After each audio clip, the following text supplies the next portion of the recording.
सभी लोगों को प्रभु यीशु मसीह के मीठे मधुर नाम में जय मसीह की। मैं पास्टर आशीष चंद एक बार फिर से प्रभु परमेश्वर के वचन से आपका the word of God channel में स्वागत करता हूं। एक छोटे से विषय को लेकर मैं आपके बीच में फिर से आया हूं और वो विषय ये है कि कहीं ना कहीं आपके और मेरे हृदय में एक सवाल चलता होगा कि क्यों आशीष नहीं मिल पा रही है या क्यों प्रार्थना नहीं सुनी जा रही है। कुछ कमी तो नहीं है, आपको और मुझे लगता होगा हम तो सही चल रहे हैं, बट कहीं ना कहीं एक छोटी सी कमी जो मैं समझता हूँ 99% लोगों में काम करता है ये चीज, तो वो मैं आपके साथ शेयर करना चाहता हूँ। एक भोज का निमंत्रण प्रभु यीशु मसीह को मिला। लूका रचित सुसमाचार उसके 7 अध्याय में यहाँ पर लिखा है, फिर किसी फरीसी ने उससे विनती की कि वो उसके साथ भोजन करे। अतः वह उस फरीसी के घर में जाकर भोजन करने बैठा। उस फरीसी के घर, हम धीरे धीरे पढ़ते सुनते समझते चलेंगे। प्रभु का वचन यहाँ पर एक बात हमको बता रहा है कि एक फरीसी, सबसे पहले फरीसी क्या है? फरीसी एक प्रतिष्ठित व्यक्ति होते हैं। फरीसी एक ज्ञानी व्यक्ति होते हैं। फरीसी एक धर्मी, अपने क्रियाकलाप और अपनी सोच के अनुसार वो एक धर्मी व्यक्ति होते हैं। फरीसी एक उच्चतम दर्जे के लोग होते हैं जिनका निम्न वर्ग के लोगों के साथ ज्यादा ताल्लुकात नहीं होता। वो प्रभु यीशु मसीह को अपने घर में खाने के लिए बुला रहे हैं। इस फरीसी के पास अपनी पहचान कराने के लिए बहुत सारी बातें हैं। ये बहुत पढ़े लिखे होते हैं, अपने धर्म का, ग्रंथ का बहुत नॉलेज होता है। वहीं पर जहां यीशु मसीह है और जहां ये फरीसी आदमी है, वहां पर एक औरत भी आ जाती है। और वो औरत, उसका कुछ ज्यादा पहचान नहीं है। एक शब्द लिखा है, पापिन। हो सकता है आज मेरे और आपके पास बहुत सारी योग्यता, बहुत सारी खासियत, बहुत सारी डिग्रियां, बहुत सारा रुतबा ना हो अपनी पहचान कराने का, बल्कि इसके अपोजिट हमें लोग ज्यादा पसंद नहीं करते, अच्छा नहीं मानते। कहीं ना कहीं पाप में हम गिरे हैं। यहां पर उस स्त्री की जो पहचान है वो एक पापिन स्त्री के रूप में है। मैं आपको बताना चाहूंगा, जो मेरा सवाल है हम उस पर जाएंगे। सवाल यह है कि मुझे आशीष क्यों नहीं मिल रही है। सवाल यह है कि मैं उस उद्धारकर्ता अपने परमेश्वर से आशीष क्यों नहीं मैं हासिल कर पा रहा हूं। आपको बताना चाहता हूं मेरे प्रियो, सबसे पहली बात जो इंपॉर्टेंट है, आपको और मुझे जानने और सीखने और समझने की जरूरत है। यहां पर ये जो फरीसी है, ये ज्ञानी है, अच्छी क्वालिटी वाला है, नॉलेजेबल है, धर्मी है, सब ठीक है, परंतु ये यहां पर जो एक हरकत कर रहा है वो है न्याय करने की, जज करने की। मेरे प्रियो, अगर मैं सब कुछ कर रहा हूं पर मैं दूसरों को जज करता हूं, मैं अपने परमेश्वर से कोई आशीष नहीं पा सकूंगा। इस व्यक्ति के घर में आशीषों का खजाना आया है, स्वयं प्रभु यीशु मसीह, लेकिन ये खाली हाथ रह गया। ये खाली हाथ रह गया। जिस तरह मैं और आप पढ़ते हैं लूका रचित सुसमाचार उसका 18 अध्याय, वहां पर भी एक फरीसी और चुंगी लेने वाले का दृष्टांत है। और फरीसी कहता है, मैं कितना अच्छा हूं, मैं ये करता हूं, मैं वो करता हूं। मेरे प्रियो, आप और मैं कितने अच्छे हैं, ये बात परमेश्वर को 1 नहीं 10 बार बताइए, कोई प्रॉब्लम नहीं है। प्रॉब्लम शुरू तब होती है जब मैं दूसरों की कमियां बताने लगता हूं। मैं कितना अच्छा हूं या मुझ में क्या कमी है, ये दोनों बातें मैं अपने पर्सनल व्यक्तिगत पिता से कह सकता हूं। बट यहां पर क्या इस फरीसी ने परमेश्वर के स्वागत में कमी छोड़ी है? पैसे वाला है, अच्छा है, मेरे ख्याल से मुझे लगता है अपने सारी चीजों की लियाकत के अनुसार इसने अच्छा ही किया होगा यीशु मसीह के लिए। पर प्रॉब्लम ये हो गई कि इसने औरत को देखते ही कह दिया, ये तो पापिन स्त्री है। आप और मैं कितना अच्छा कर रहे हैं, कैसे जी रहे हैं, क्या कर रहे हैं, वो सब हम खुदा को बता सकते हैं, पर हम उसको ये नहीं बता सकते कि प्रभु देखिए उस व्यक्ति में कितनी कमियां हैं। इस चीज को परमेश्वर पसंद नहीं करते। अगर मैं और आप एक जजमेंट करने वाले व्यक्ति हैं, याद रखिएगा, बहुत खतरनाक लाइन मैं कहने वाला हूं, एक दिन आप और मैं अकेले हो जाएंगे।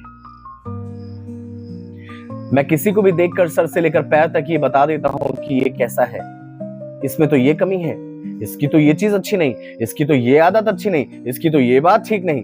बाइबल बताती है हम अपने परमेश्वर से कोई आशीष नहीं पा सकेंगे। बहुत जरूरी है, इस अध्याय से हमको सीखना है। सबसे पहली बात, उस आदमी के पास बहुत सारे टैग हैं। आज हमारे पास क्या टैग है? हो सकता है हमें नहीं जानते, लोग ना जानना चाहते हैं, पापी के रूप में हमारा स्मरण किया जाता हो, गंदा, गलत, ज्यादा उच्च नहीं। परंतु बाइबल हमें बताती है उस औरत के पास एक चीज थी, उस औरत के पास एक चीज थी जो उसका दूसरे नंबर पे उसका पहचान करा रही, वो है पश्चाताप। पापिन होने के साथ साथ वो वहां पर पश्चाताप कर रही है, वो रो रही है, वो अपने पापों के लिए परमेश्वर से माफी मांग रही है। परमेश्वर ने उसको आशीष दिया। प्रभु ने कहा, जा तेरे पाप क्षमा हो, जा तेरे पाप क्षमा हो। मैं आपको बताना चाहूंगा मेरे प्रियो, अगर आप जजमेंट करते हैं, आप एक दिन अकेले हो जाएंगे।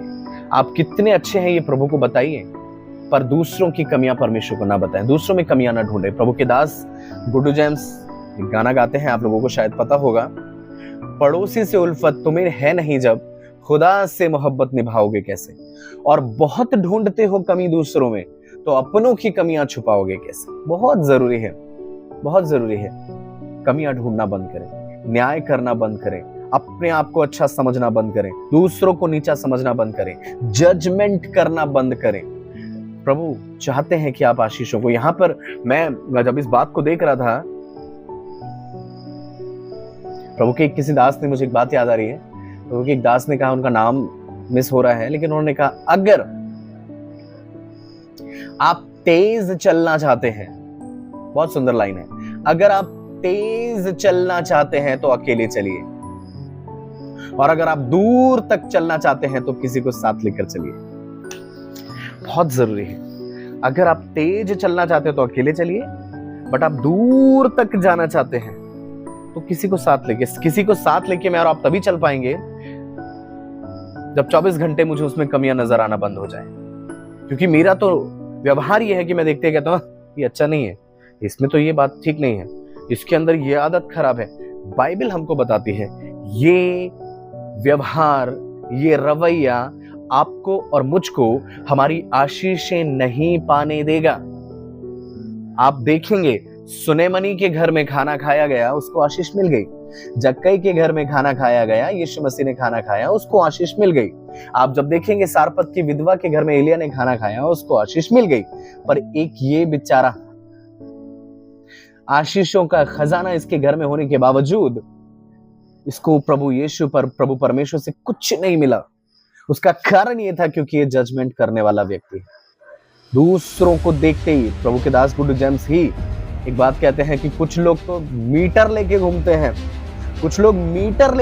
हैं, और देखते ही बता देते हैं, तुम्हारे अंदर तो 100 ग्राम भी पवित्र आत्मा नहीं है, हमारे अंदर 1 किलोग्राम पवित्र आत्मा है, हमारे अंदर 1 किलोग्राम है, तुम्हारे अंदर तो 100 ग्राम भी नहीं दिख रही।